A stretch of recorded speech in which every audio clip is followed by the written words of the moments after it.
Hey guys, so today we are going to go over the skin model that we see in lab. On our skin model, we are going to divide it into different areas. We have the epidermis up here. This area is the dermis. Down below is the hypodermis. On our epidermis, let's go through the different layers or stratums of the epidermis. We have the stratum corneum up here. It's number 1 on the model. Number 2 is stratum lucidum. Not every model might have a stratum lucidum. We find this layer on really thick parts of the skin, like hands and soles of the feet. Those might have thick skin, and this layer right here, the stratum lucidum. Then we have the stratum granulosum, this kind of hot pink layer underneath the clear layer. The stratum spinosum, this big kind of chunky thick layer between number 3 and number 5 is spinosum. Number 5 down here is stratum basal, and so this is the basement layer, the stem cell layer of the epidermis. This is going to create all those keratinocytes that start here, and then they make their way all the way up through the stratums to stratum corneum up here. So definitely know your different stratums of the epidermis. On the dermis is marked by immediately underneath that stratum basal area is the dermis. So if we see the little cells of the stratum basal, this stuff coming up, this is dermis, and these projections up are called papilla. So these are dermal papillae that come up from the dermis and meet up with the epidermis. So all of these are dermal papillae. You can see they are connective tissue. They got blood flow in them, as opposed to the epithelial tissue that does not. All the stratified squamous does not have blood flow, but our connective tissue underneath does in the dermis. In the dermis, it's divided into zones. The area with the papilla or the papillary layer, and underneath this lower layer of dermis is the reticular layer. The papillary layer is going to have areolar connective tissue, and our papillary layer is going to have dense, irregular connective tissue.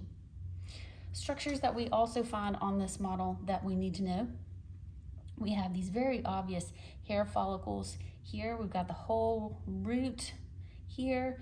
We've opened up the root and you can see the little hair papilla here. We have our germinal zone where all sorts of stem cells are growing. The hair follicle as it goes all the way up and out of the skin. On each of these hair follicles, we are going to have sebaceous glands. So definitely know your sebaceous glands. They are what are going to release sebum, which is kind of an oily substance that keeps your hair shiny and your skin moist. Sebaceous glands right here. Also attached to the hair are these guys. They are number 20 on this model. These are erector pili muscles, the erector pili muscles, and they are what are going to raise your hair whenever you get goosebumps and your hair raises up. That's these guys. That's the erector pili causing that to happen.